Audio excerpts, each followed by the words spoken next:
8:27 this morning. Good morning. I'm Megan Carpenter. And I'm Polixeni Manjari. The UVM nurses strike started just over an hour ago in Burlington. And of course, our own Local 44 Stacey DeSilva is in the middle of all of that action. Hey, Stacey, what's going on over there?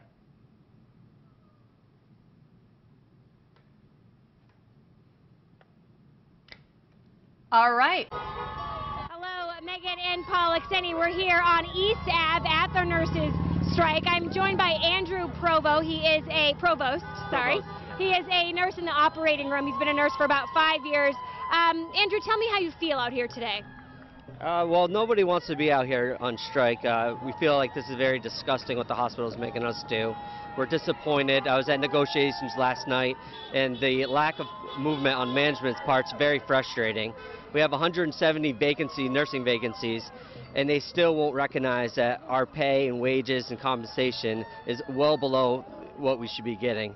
And, and it's a very simple comparison to CVPH, which is across the lake, that's making much more money than we are, and we live in a higher cost area. And so an overall view, we're just frustrated the hospital is not even budging off from what their original offer is from 3 weeks ago. Andrew, thank you for speaking out on this, and you'll be out here for the next 2 days with all the other nurses. The hospital is holding a press conference at 1 o'clock this afternoon. They say they are also disappointed that a deal cannot be made. Polixeni and Megan, back to you.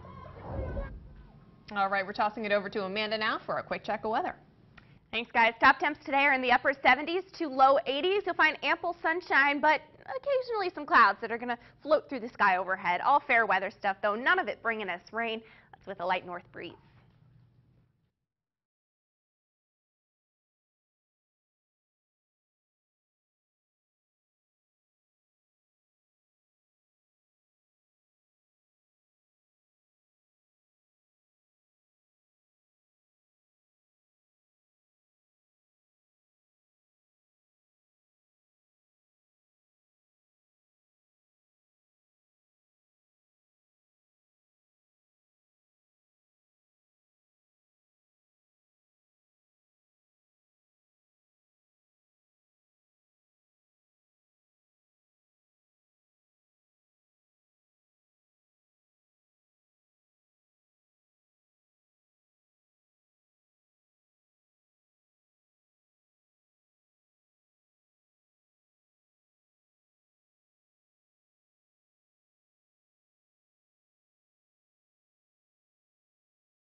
From WFFF, this is Local 44 Morning Brew. 8:30 on your Thursday morning. It is July 12th. This is Local 44 Morning Brew. Megan Carpenter with Polixeni Manjari, of course, and meteorologist Amanda Tipo. Gang's all here. +1, though. Local 44's Stacey DeSilva is in Burlington right now. She's on East Ave, where a nurses' strike for UVM Medical Center happened about an hour and a half ago. She is live there with all the details about this strike, how long it'll last, why it's happening.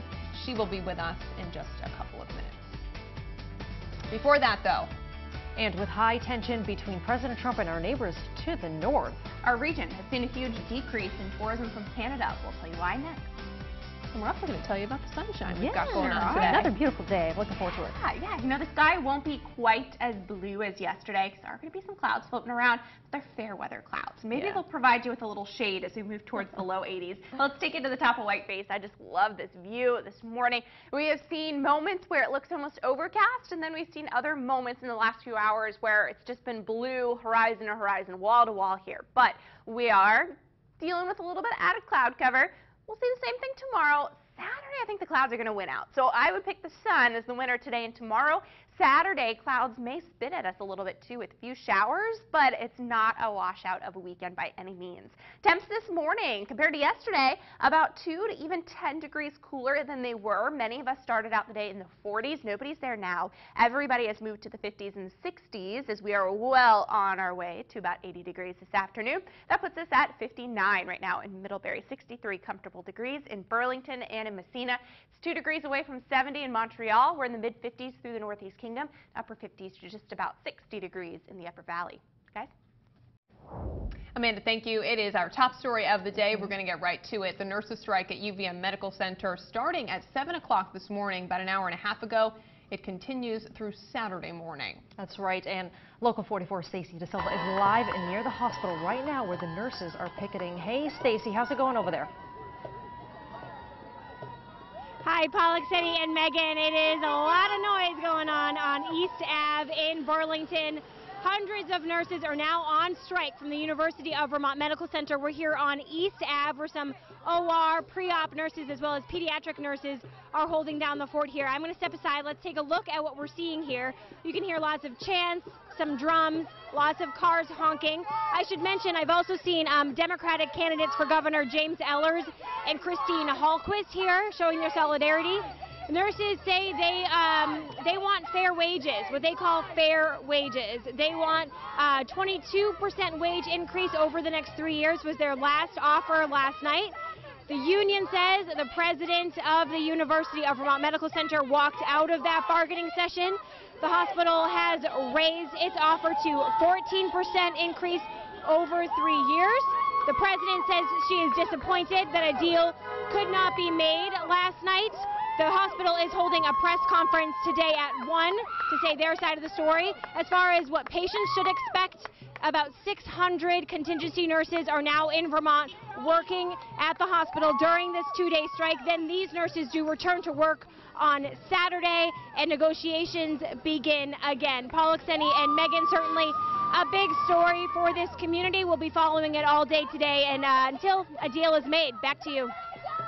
Yeah, and we'll be sure to bring you more information, too, on that 1 o'clock press conference this afternoon. Thank you so much, Stacey.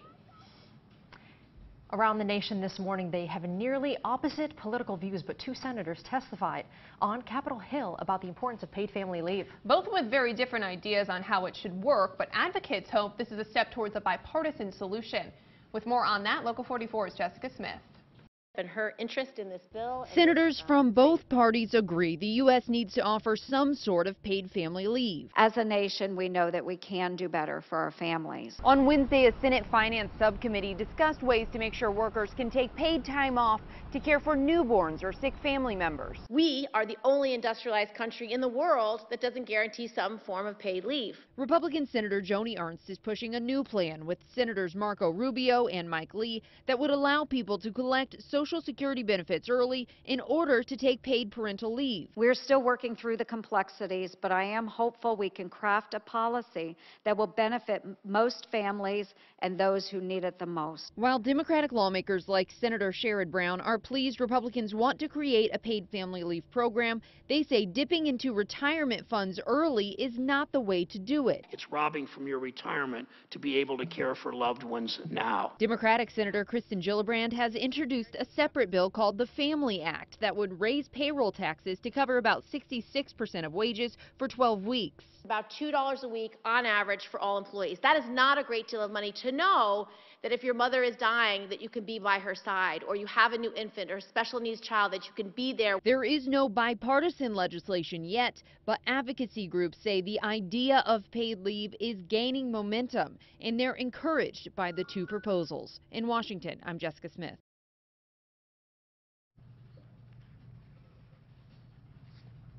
Governor Andrew Cuomo has threatened the feds with a lawsuit if Roe v. Wade is rolled back. After the nomination of Brett Kavanaugh, the future of Roe v. Wade could be at risk. According to the governor, by codifying the 1973 ruling, protections would increase in the Empire State. Cuomo wants to take legal action now before women's rights are interrupted. We never passed the New York State law because we relied on Roe v. Wade. And everyone assumed it would always be there, and because the Republicans wouldn't pass it, using that as an excuse. Governor Cuomo has promised to protect women's reproductive rights.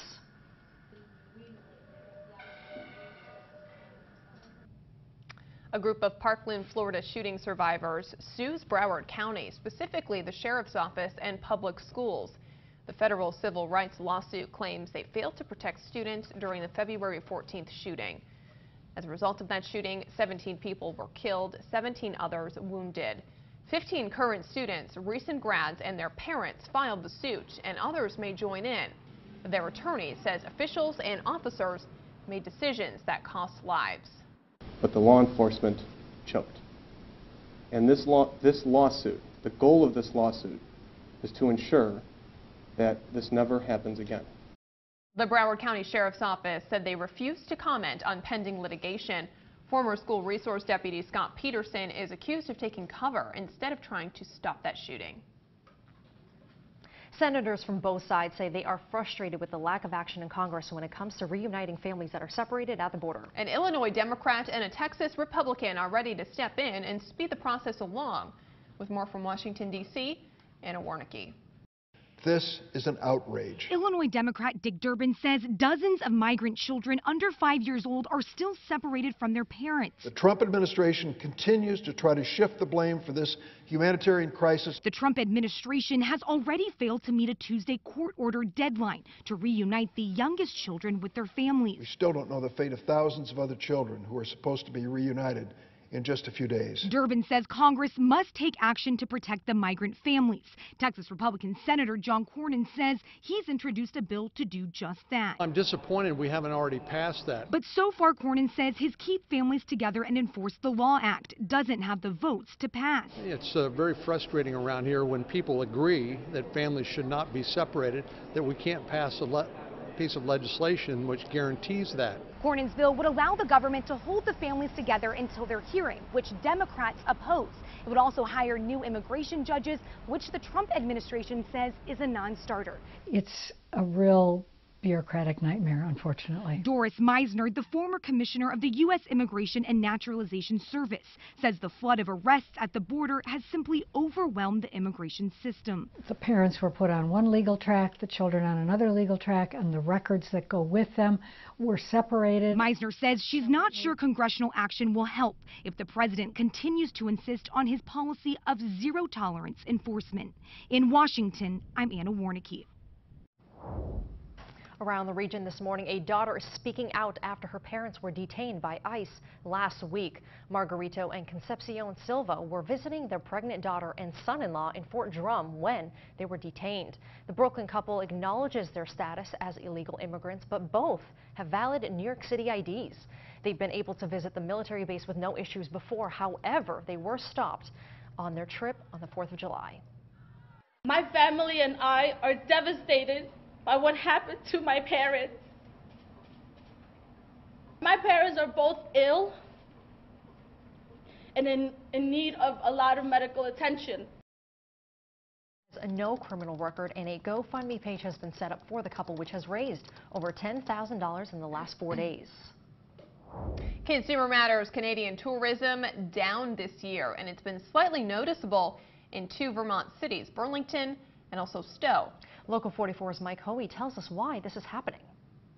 The owner of the Brass Mountain Inn in Stowe says summer is usually his busiest season for Canadian customers. Fewer of them are staying there than he's used to, but he's been able to make up the difference with guests from elsewhere in New England, especially Metro Boston. While it has been an impact, I can't imagine what it must be for the retailers, because we know that many of our guests from Canada would come down here to go shopping. You know, when it was on par and they had better tax rates here, I know our retailers love that. The Stowe Area Association says just 3.4% of hotel room nights in Stowe this year have gone to Canadians. That figure was more than 5% both last year and 2 years ago. The number of Canadians interested in going to Stowe has also gone down based on internet search results, social media traffic, and other data. The Lake Champlain Regional Chamber of Commerce doesn't have hard data, but the Chamber's president says he's seeing a decline because of the currency exchange rate. 74 to 76 cents on the dollar. They're losing a little bit of buying power, and their GAT and VAT, their provincial taxes, federal taxes, that begins to balance out. Many people have wondered if President Trump's anti-Canadian rhetoric would play a role. Whether or not the tariffs and the trade issues were going to have a problem or an impact on tourism. And we're finding that it really isn't. But even with a decline in business coming from Canada, George Lewis still remembers to fly that Canadian flag in a place of honor. We're one of the north end town, so people coming in from the north, we're happy to have that flag out all the time. So yeah, the Canadian flag is open and it's out and welcoming all of our Canadian friends. Mike Hoey, Local 44 News. Many families who come to visit that area say it's to shop at both the big box stores and the smaller retailers they can't find at home. It's the final game of the World Cup, so who will take on France? Coming up, Lauren Walsh has the outcome. You're watching Local 44 Morning Brew, local news that matters.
Weather is sponsored by MVP Healthcare, providing great choices for individuals and families.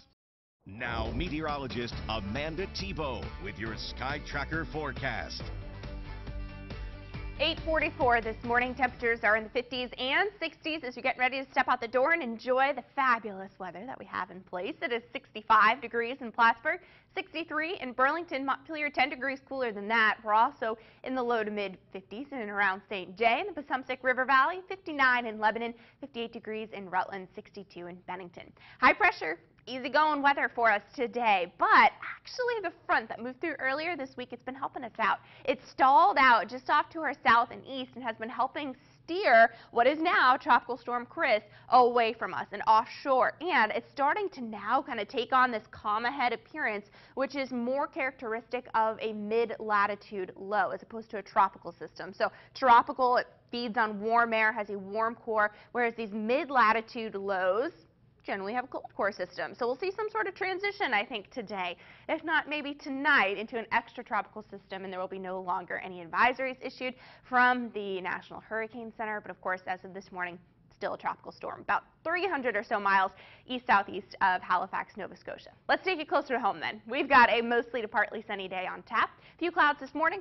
Few clouds bubbling up again this afternoon, but fair weather clouds, white puffy ones that look like marshmallows, clouds that cause no problems for us whatsoever. In fact, maybe add a little bit of passing shade to your toasty day with top temperatures in the upper 70s to low 80s. Hey, this is seasonable. This is right on par with what we consider average, if you can consider anything average at this point, for mid-July. And then overnight, we're going to cool off again. So if you don't like the hot weather, we drop right back down to the 50s heading into early tomorrow morning. Then Friday, mid-80s. Friday's a quiet day. Saturday, not so much. It's somewhere in between a quiet and busy day. So we've got a couple of showers, maybe a stray thunderstorm or two, definitely more clouds, but it's not going to be a washout of a day. I would not cancel your outdoor plans. I would just keep an eye on the radar picture for anything that might be coming down the train at you, coming down the tracks.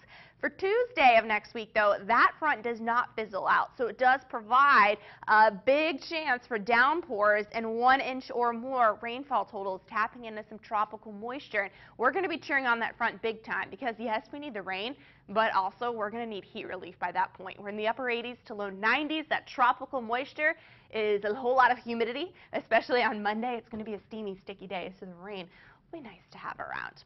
If you missed this forecast, it was our last one of Local 44 Morning Brew, but you can always log on to our website at any point today, mychamplainvalley.com. Guys? That forecast makes me want an ice cream. I always want an ice cream. Always want an ice cream. Hey, your kids probably do too. And they can get them for free this summer in certain Vermont cities, but it doesn't come without a price. It's a pilot program rolled out this past June by Vermont's Agency of Agriculture, so your kids can get these free creamy coupons if they're well behaved, if they're doing good things in the community, wearing their bike helmet, being nice to you, their parents. That's a big one. It is. It's a huge one. And who better to give them out to than our men in blue? 90828. When he's not busting up crime, Winooski police officer Jared Zeiter is bonding with your children. Can they have a coupon for a Creamy? Through Creamies. Creamy from a Cop was a program initiated with the Vermont Agency of Agriculture and then several police departments throughout the state. It's a pilot program this year. Sam, would you like a coupon for a Creamy? Yes, you would. Winooski police join Burlington, South Burlington, and Barrie to give the program a try this summer. Being here in the library, tell me how you can be appropriate. Be quiet. Each department gets 250 free Creamy coupons to give out to kids under 18. Where's your bike helmet? Where's your bike helmet? But the price to get a coupon isn't free. It's an opportunity for us to reward kids for having good behavior. Some of the stuff we look for, kids if they're riding their bikes, are they wearing bike helmets? Are they riding on the correct side of the street? Would you like me to get you a new bike helmet? All right, I'll do that. I'll go get you a bike helmet. But so if I see you riding your bike, what are you going to wear?